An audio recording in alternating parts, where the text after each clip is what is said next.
Menekşe Hanım, hatim indirerek geldiniz bayağı. Evet. Ne okudun? Rabbi şrahli sadri yesirli emri ve hlul ukdeten min lisani. 50 yaşından sonra da Kur'an'ı öğrendim çok şükür.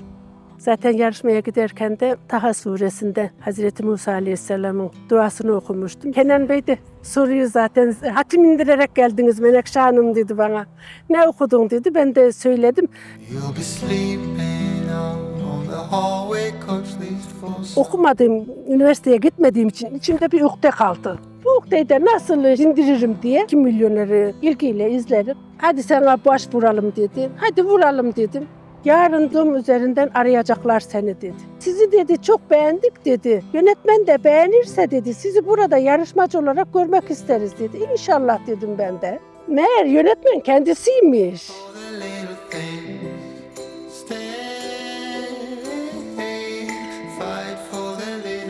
Kenan Bey de zaten bana çok içten davrandı. Orada ben onu hissettim. Hissedince de zaten heyecanlanmadım. Biraz vardı da o kadar da olsun değil mi? Bir yarışmacı daha vardı. Beni böyle şalvarlı köylü kıyafetiyle görünce sanki benimle dalga geçer gibi dedi ki teyze dedi. Ben dedi kazandığım bütün parayı dedi sana vereceğim dedi. Ben de hiç seslenmedim. Tamam haydi bakalım dedim sadece. O da birinciydi. Elendi gitti. Avusturya'ya da gittim. Mühendis hanımlar dediler ki herkes dediler bugün akşam yemeğinde çok şık bir yere gideceğiz. Kıyafetlerine dikkat etsinler. Herkes güzel giyinsin dediler. Ya dedim benim kıyafetim mi yiyecek bu yemeğde dedi. Ben gayet memnunum dedim kıyafetimden dedim. Hiç kimse benim kıyafetime karışamaz dedim. Şalvarımın üzerine feracemi giydim. Ve de öyle gittim, bana öyle baktılar ki ne, sanki öcü görüyormuş gibi bak. Siz bakın dedim, benim hiç umurumda değil dedim. Bir kadın ne yapabilir deyip küçümsenilmemesi için sınava girdik. Birinci Senirköy Yahyalı, Menekşe Koyuncu, Dursun Şahin deyince biz hayret ettik. 500 kişi içerisinden birinci olduk. Avusturya Viyana'ya eğitime götürdüler. Orada da bir hafta eğitim verdiler. Yine eğitimde de başarılı oldum ben orada. Kadın dağı devirir. Her başarılı erkeğin arkasında bir kadın vardır.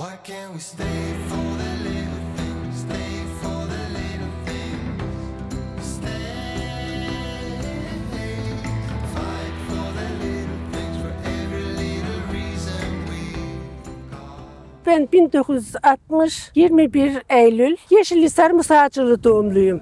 Hep Kayseri'de yaşadım. Kim milyoner olmak ister yarışma serüveninizden biraz bahseder misiniz? Ben yarışmalarda hep seyrederim ben.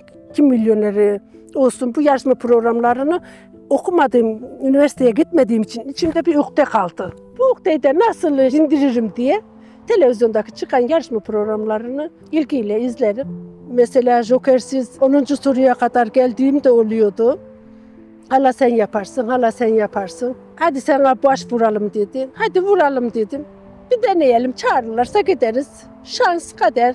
Çağırmazlarsa gitmeyiz. Sanki çağırmazlarsa bir şey mi olacak dedim. Başvurduk koronadan önce 2019 yılında. Çağırmadılar. Sürpriz oldu bana. Hiç haberim yoktu. Bu kardeşim Malatya'ya gitmişti. Onlar orada Kim Milyonere seyrederken demiş ki halanı bir daha aynı demiş videoyu ne demiş başvursana. Yeğenimin adı Sadık. Sadık demiş bir daha başvur. O da başvurmuş. Merhaba ben Menekşe Koyuncu. Size Yahyalı Senirköy'den sesleniyorum. Ben 1960 tarihinde Kayseri Yeşilhisar Musacılı köyünde dünyaya geldim. Evliyim, bir çocuğum var. Ev hanımıyım, çiftçiyim. Eski türküleri dinlemeyi, dini kitaplar okumayı seviyorum. 2007 yılında Kayseri İl Tarım Müdürlüğü'nün açmış olduğu Kadın Çiftçiler Yarışıyor programına katıldık.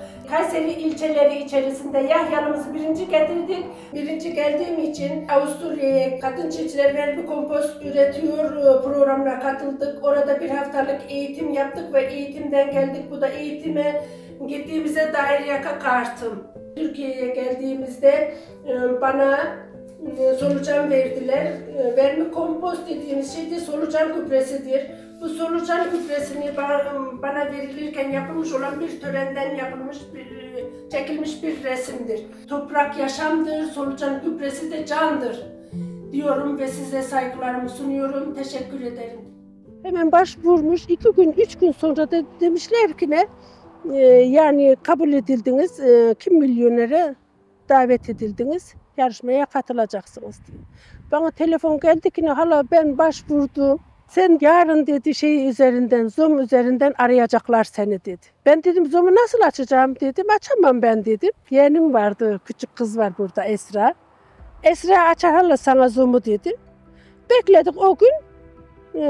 Arayan olmadı.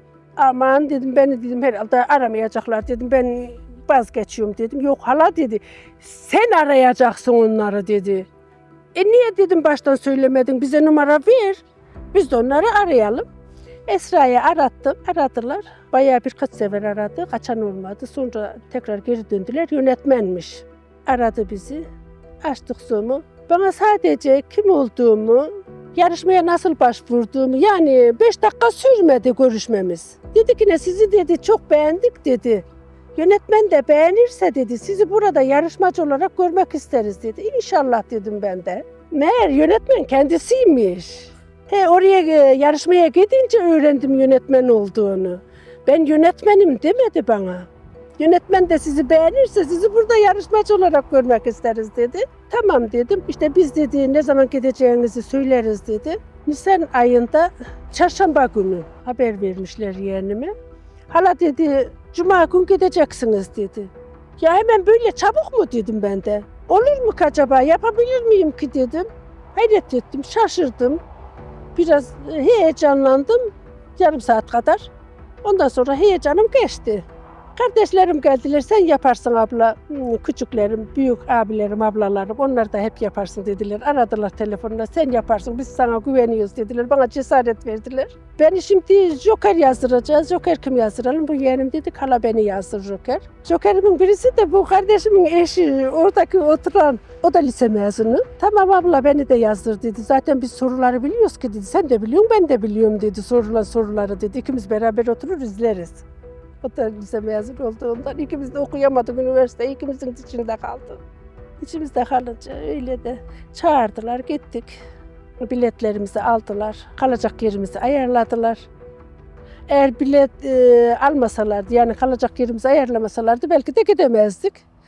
O güzelliği yaptılar. Ben dedim hemen dönemem. Ben 3 gün orada kalmalıyım bir kere dedim. Pazarlığımı da yaptım, Kayseri pazarlığını. Tamam öyle olsun dediler. Orada da Kayserili'ni konuşturdum. Konuşturdum. Pazarlığımı yaptım. Cuma gün gittik. Yeğenim bizi aldı havaalanından. Cumartesi gün yarışmaya gittik. Sabah 9'da vardık stüdyoya. Ondan sonra dediler hemen beni ikinci yapmışlar. Menekşe Hanım sen ikincisin dediler. Beni orada Elazığlı bir yarışmacı daha vardı.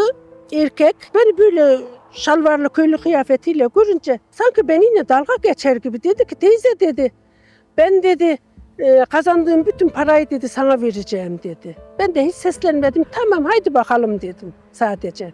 O da birinciydi. O birinci elendi gitti. Şimdi bizi kulise aldılar biz hep onu dinliyorduk. Ona sorulan soruları biz içeride cevaplıyorduk kendi kendimize kardeşimle beraber. Cevapladık. O kaybetti. Ondan sonra ikinci olarak beni aldılar içeriye. Benim gözüm hep onu aradı çıktıktan sonra. Nereye gitti bu acaba dedim. Parayı bana hep vereceğiydi. Beni dedim önemsemediydi dedim. Oradaki yarışmacılar da hep gençti. Hep üniversite öğrencisiydi hemen hemen bizimle yarışan. 4 kız, 4 de erkekti. 4 kızın içinde bendim birisi de. Buradaki seyirciler dediler ki ben yarışmadan çıktıktan sonra teyze bugüne kadar yarışmada gördüğümüz en doğal, en samimi yarışmacı sendin dediler. Çok başarılıydın dediler. Çok samimiydin dediler. Hiç yapmacık bir hareketin yoktu dediler. Hepsi benimle resim çektirmeye başladılar. Öğle namazını kılmadan girmiştim içeriye. Namaz kılmak için mescide gittim. Bir de baktım ben namaz kılıyorum. Arka hep sıraya geçmiş resim çekilmek için. Bizi orada ikindi sonuna kadar bırakmadılar. Hep resim çekildiler. Maşallah başarılısın. Biz daha böyle yarışmacı görmedik teyzem. Kardeşime demişler nereye gitti bu ablan senin? Nereye gitti bu ablan senin? O da namaz kılmaya gitti demiş. Öylece. Kenan Bey de zaten bana çok işten davrandı. Orada ben onu hissettim. Hissedince de zaten heyecanlanmadım. Biraz vardı da o kadar da olsun değil mi? Öyle yarışmadan işte bu zamanlar geldik biz otele. Akşam geldik. Akşama kadar bırakmadılar bizi orada. Seyirciler bırakmadı. Yarışmacılar da hep resim çekildiler. Teyzem gel seninle resim çekilelim, gel teyzem seninle resim çekilelim diye.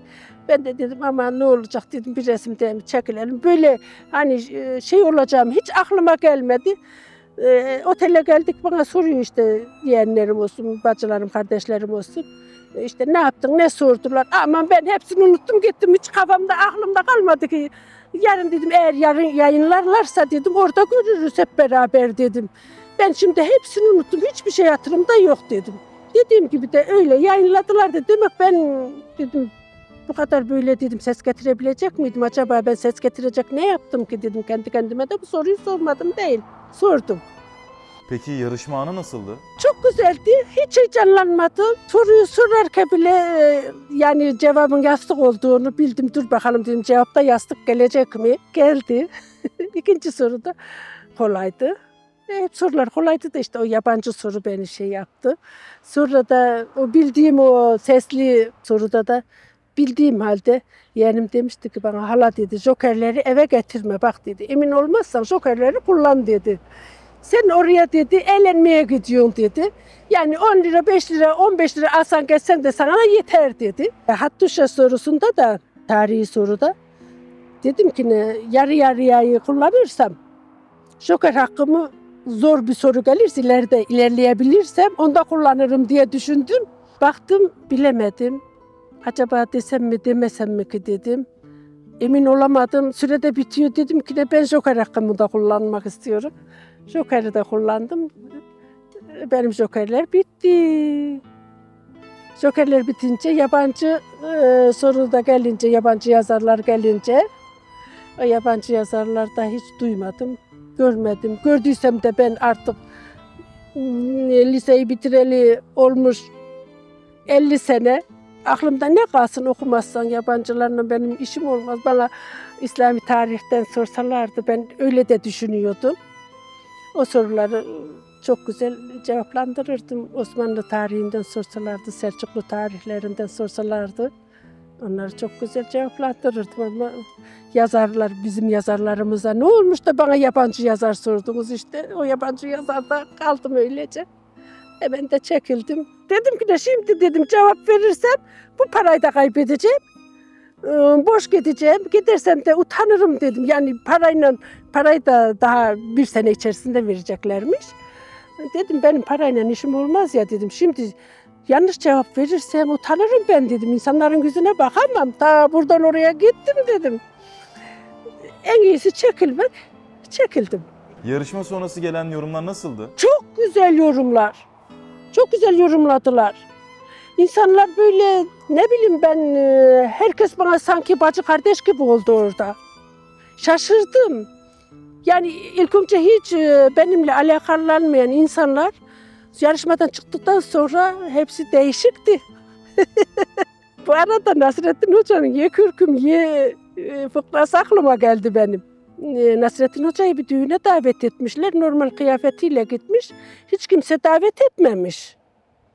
Öte bakmış, biri bakmış hiç davet eden yok. Sonra Nasrettin Hoca gitmiş eve düğünlük kıyafetlerini giymiş gelmiş. Aman hocam gel otur buraya demişler. Herkes yer göstermiş. Onun hesabı dedim ben de demek ki dedim zamanın insanı dedim değişik fikirlere sahip oluyormuş. Ben orada ders aldım. İnsanlar değişebiliyor. Eğer düşersen ayağın kayarsa o zaman yüzüne hiç bakan olmaz. Tanımıyor seni o zaman. O zaman hiç seni tanımaz.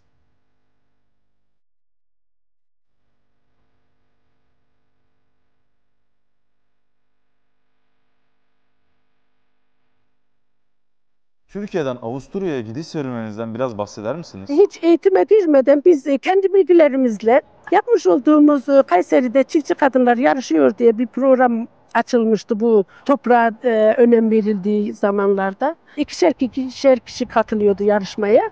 Bütün Kayseri ilçeleri, köylerinden herkes vardı. Bayağı kalabalıktık. Bizim şimdi kızımız 17 yaşında. 17 sene oldu o yarışmaya katıldığımızda. Gittik, baktık aralarında ben o zaman 45-50 yaşındaydım. Dedim herhalde dedim biz eleniriz ya dedim geldik buraya. 4,5 veriyorlardı. Hangisi doğru diye. Biz de doğru bildiğimizi işaretledik. Üçüncüden ikinci, birinci Senirköy Yahyalı, Menekşe Koyuncu, Dursun Şahin deyince biz hayret ettik. Birinci olduk. Sonra İç Anadolu'muzda yine birinci getirdik. Aksaray, Niğde, Nevşehir, Sivas, Ankara eğitim verdiler bize. Bir ay her hafta hocalar geldi bize. Çok kitap getirdiler. Biz gece saat 12'ye 1'e kadar ders çalıştık. Sanki üniversite sınavına girecekmişiz gibi. Çiftçiliğin A'sından Z'sine balıkçılık, su ürünleri, arıcılık, hayvancılık, büyükbaş, küçükbaş, tarımcılık, bahçecilik, bağ, bahçe. Bunları hep öğrendik biz. Yine Kayserimizi birinci getirdik. Sonra 2015'te çiftçi kadınlar vermikompost üretiyor diye yine bir program açıldı. O programda da 15 gün bize Huriye Kara diye bir Mersinli ziraat mühendisi hocamız vardı. O bize ders verdi. Kendisi aynı zamanda solucan gübresi üreticisi. Sonra bizi sanki üniversite öğrencileri sınava giriyor gibi işte amfiye girdirdiler. Böyle bir kişi oturdu, bir kişi boş, bir kişi dolu, bir kişi boş. Oturduk, sınava girdik. Yine orada bizim bu gelinimizle beraber gittik biz. Bizim bu köyden bayağı kişi vardık. 3 kişi yine birinci geldik. Kayseri'nin içinden de 10 kişi birinci geldik. Bizim fedakarlık yapmamız gerekiyordu içimizden birimizin. Gelinimiz bana, abla sen git dedi. Onun küçük çocuğu vardı. Annem hastaydı. Alzheimer hastasıydı, bırakıp gidemezdik. O kaldı 10 kadın. 2 tane mühendisimiz vardı. Sonra İl Tarım Müdürümüz vardı. İl Tarım Müdürü yardımcısı vardı. Bizi götürdüler Avusturya'ya, Viyana'ya. Orada da bir hafta eğitim verdiler. Tesettürümüzde ferace giyerim bir yere gittiğim zaman. Bu şalvarımdan hiç çıkmam. Hiç ödün vermedim. Nereye gidersem gidin. Ben bu Avusturya'ya da gittim. Şalvarımla gittim. Orada bizim mühendis hanımlar dediler ki herkes dediler bugün akşam yemeğinde çok şık bir yere gideceğiz. Kıyafetlerine dikkat etsinler. Herkes güzel giyinsin dediler. Ya dedim benim kıyafetim mi yiyecek bu yemeğde dedim. Ben gayet memnunum dedim kıyafetimden dedim. Hiç kimse benim kıyafetime karışamaz dedim. Şalvarımın üstlerine feracemi giydim ve de öyle gittim. Bana öyle baktılar ki sanki öcü görüyormuş gibi baktı. Siz bakın dedim benim hiç umurumda değil dedim. Ben zaten lokantalara da girip yemek yemedim, hiç yemedim. Sabah kahvaltısında domates alıyordum, reçel alıyordum. İşte yumurta, şu bu, zeytin, peynir bir poşete koydum. Ben hep dışarıda yedim. Hiç içeriye girmedim. Dedim ki ola ki dedim buralarda dedim o hayvanın dedim etini pişirirler dedim. Onun kokusu benim üzerime sinmesin. Ben dedim öyle yapamam. Ben bu dünya gelip geçici dedim. Bu dünya için dedim ben ahiretimi dedim mahvedemem. Bir gün en sonunda şeye götürdüler. Bizi bir kebapçıya götürdüler. Meğer götürdükleri kebapçı da o böcünün etinden yapılan kebapçı yeriymiş. İçeriye bir girdik. Girdiğimine çıktığım bir oldu. Orada bazı arkadaşlar dediler ki sen çok iyi yapıyorsun dediler. Ne güzel azlığını yanında götürüyor. Siz de yapın dedim, zor bir şey değil ki dedim. Siz de koyun poşetinize. Benim gibi dedim dışarıya çıkın dedim. Yağmur da yağıyordu bir gün. O girdiğimiz kebapçıda. Baktım karşıda bir ev var. Dedim bu Türk evine benziyor. İçeriden bir adam çıktı. Sanki bu da dedim Türk. Adam yanıma geldi. Abla sen Türk müsün? He Türk'üm. Nerelisin? Kayserliyim. Sen nerelisin? Ben de Türk'üm. Ben de Kayserliyim. Neresinden? Tomarza'dan. Sen neresinden? Yahyalı'dan. O da bir de hemşeri çıktık. Sanki bütün Türkiye oraya gelmiş gibi oldu. Kayseri oraya gelmiş gibi oldu. Orada insanlar birbirinin değerini orada gurbette daha da çok anlıyor. Yine eğitimde de başarılı oldum ben orada. Başarılı olunca bana biraz solucan verdiler. Şöyle bir avuç kadar verdiler ama çok çoğaldı. Birden çoğaldı. Bu dökülen meyve atıklarını, yediğimiz kavun, karpuz kabukları, ne aklına ne gelirse marul, şu otu götür at onlara böyle ver. Sabaha var ki onlar yemiş bitirmiş onu. Öyle bir hayvan. Çok çabuk ürediler, çok çabuk çoğaldılar. Ondan sonra bayağı bir işte bu sebze yerlerimize hep onların gübresini koyduk. Çok faydası var. Sıvılaştırıyorsun, şey olarak da atıyorsun. Sıvı gübre olarak, sonra böcek kovucu olarak.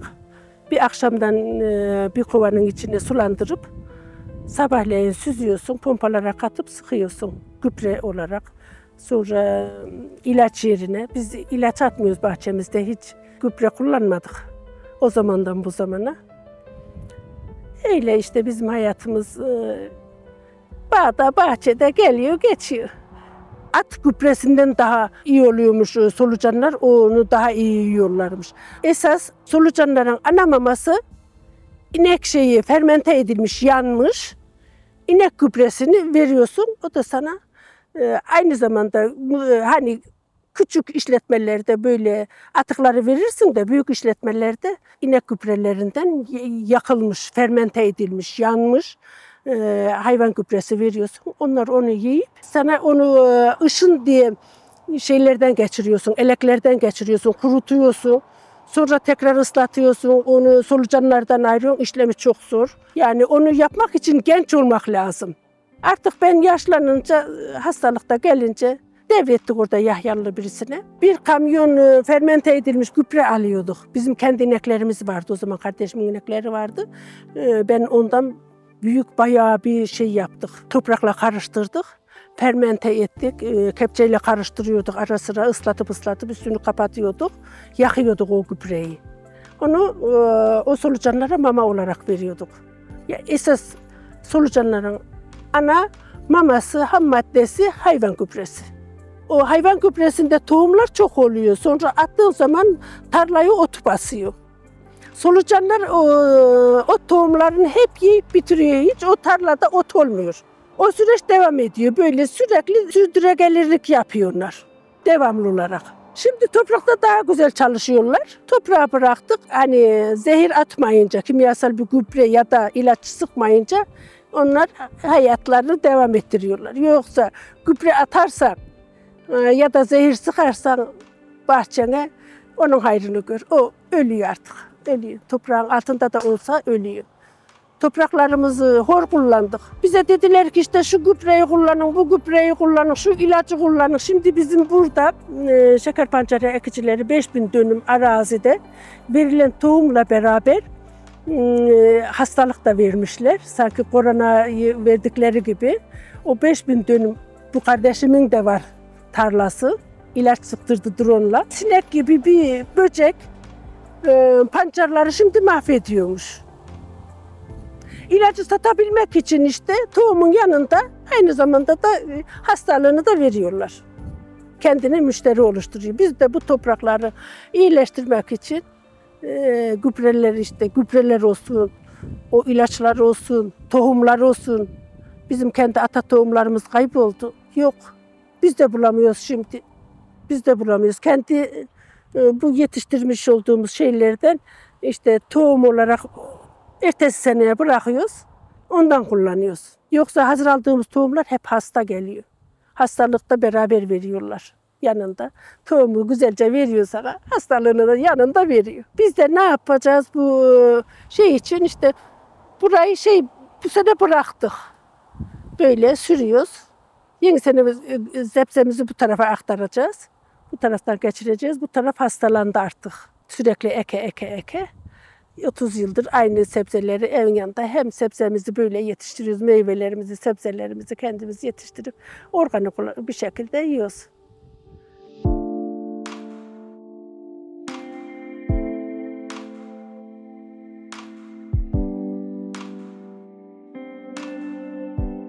Sizin gibi herkes başarabilir mi? Yapabilir. Yapar. Niye yapmasın? İsteyen yapar.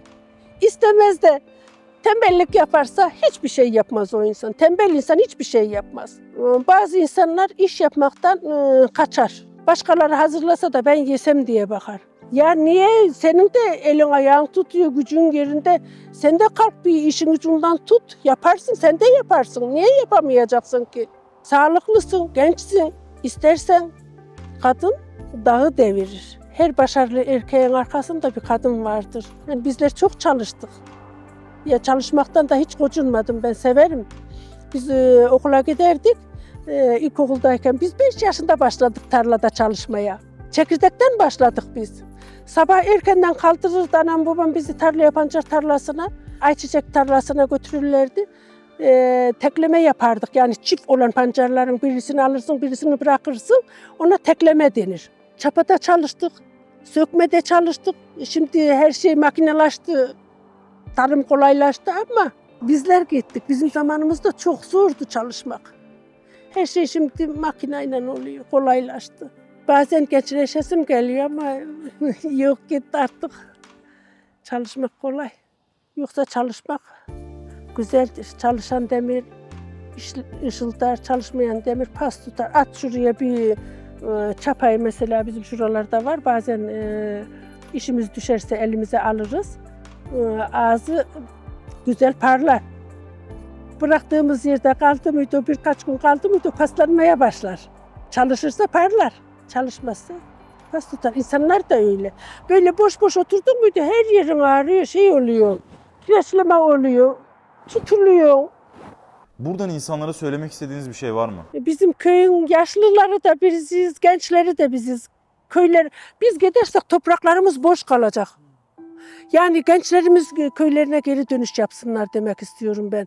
Şehire gidiyor okuyan kendini kurtarıyor. Bir devletin şeyinde bir memur olarak çalışıyor. Hayatını idame ettiriyor. Ama asgari ücretinin burada toprağı var. Şehirde organizeye gidiyor asgari ücretinin. Ev kira, elektrik, doğalgaz, su. Bir de 2 ya da 3 çocuk varsa onların masrafları ne yapıyor? Geçim zorlaşıyor, güçleşiyor. O zorluğa katlanıyorlar. Köye gelmek istemiyor. Erkekler değil, bayanlar. Bayanlar yapıyor bunu. Ben çok yer gezdim. Geldim, benim şehirde evim var ama oturmuyorum. Neye oturacağım? Köyde toprağım var güzelce. Hem üstümdeki kötü enerjiyi toprağa boşaltıyorum, çalışıyorum. Sağlığım yerine geliyor. Kendimden uzaklaşıyorum, hastalığımı düşünmüyorum. Yaşlıyım demiyorum. Gençlere de gelin köyümüze sahip çıkalım, topraklarımıza sahip çıkalım, topraklarımızı böyle bırakmayalım. Geri dönüş yapın, evleri var. Herkesin, yani sadece kendi köyümüzü demiyorum ben. Türkiye genel olarak böyle yavrum, her yere gittiğimde ben köyler boşalmış durumda. Araziler ekilmeden öyle anız olarak kalmış durumda. Niye bu köylerimize geri dönüş yapmayalım, topraklarımızı işlemeyelim? Kendimizin patronu olmak varken niye gidip de başkasının işçisi, kölesi olalım? Ben bunu demek istemiştim ama olmadı. Hayalhanem hakkında ne düşünüyorsunuz? Hayalhanem hakkındaki düşüncelerim çok beğendiğim bir hocamızı bilmeden izlemişim. Hiç farkında olmadan çok beğeniyorum. Çok da değer veriyorum o hocamızı. Çok güzel anlatıyor. Mehmet Yıldız hocamız. Tam biz insanların dilinden konuşuyor. Ben onu anlattığı zaman ben çok güzel anlıyorum. Çok da beğeniyorum. Sürekli ben de oranın artık bir ferdiyim. Ailedenim. Peki son olarak hayalhanem sizin hayatınızda neleri değiştirdi? Kendi hayatımdaki değişiklikler, işte az önce anlattım ya, o ben lise yıllarımda namazı bir kılar bir bırakırdım. Sonra evlendikten sonra namaza başladım. Sürekli devamlı olarak. Çok çabuk hızlı kılardım. Yani sureleri ilkokulda öğrendik. Ortaokulda işte din dersleri vardı. Seçmeliydi mesela. Din dersleri seçmeli olur mu bir Müslüman, İslami bir ülkede? Seçmeli dersler vardı. Ben din dersini seçtim. Ama hocalar da işte öğretmenler de öyle öğretmen. Din dersi öğretmenleri. Yazın köy hocalarından öğrendik. Yarım yamalak diyelim artık. Ama Mehmet Yıldız hocamızı dinledikten sonra ben artık namazlarımı da, dualarımı da, surelerimi de tam böyle tecvid kurallarıyla okuyup namazın adaplarına uyarak kılmaya başladım. Çok şükür. Sizlere teşekkür ederim. Sizi buraya gönderenlere teşekkür ederim. Böyle güzel programlar, yayınlar yaptığınız sürece inşallah gençlerimiz de doğru yolu bulur. Sizlerin sayesinde önder olursunuz onlara. Dualarımız müşterek inşallah yavrum. Sizler de bizlere dua edin. En büyük duamız çocuklarımız namaz kılmakta çok zorlanıyorlar. Tesettüre girmekte çok zorlanıyorlar. Onlara işte vesile olursanız ne mutlu sizlere bizlere inşallah. Allah yar ve yardımcınız olsun. Yardımcımız olsun inşallah. Yavrularımıza da akıl fikir versin, doğru yoldan ayırmasın. Allah'ım hidayet versin onlara. Olduğu çok teşekkür ederim. Geldiniz, değerli zamanınızı bizimle harcadınız.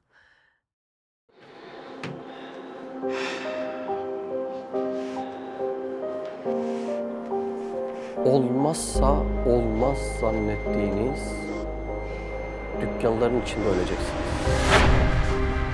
Bu işi bitirmezsem mahcup olurum zannettiğiniz atölyelerin içerisinde son nefesinizi verip gideceksiniz. Gençliğin de gidecek. Aldığın tatlar da gidecek. Heyecanın da gidecek. Tek tek gideceksin. Binanın taşları gibi her gün dökülüyorlar. İstesen de istemesen de. Allah aşkına o gün geldiğinde sizi, bizi ne kurtaracak? Bahtına düştüm ya Rab, bahtına düştüm ya Rab, bahtına düştüm ya Rab, bahtına düştüm ya Rab.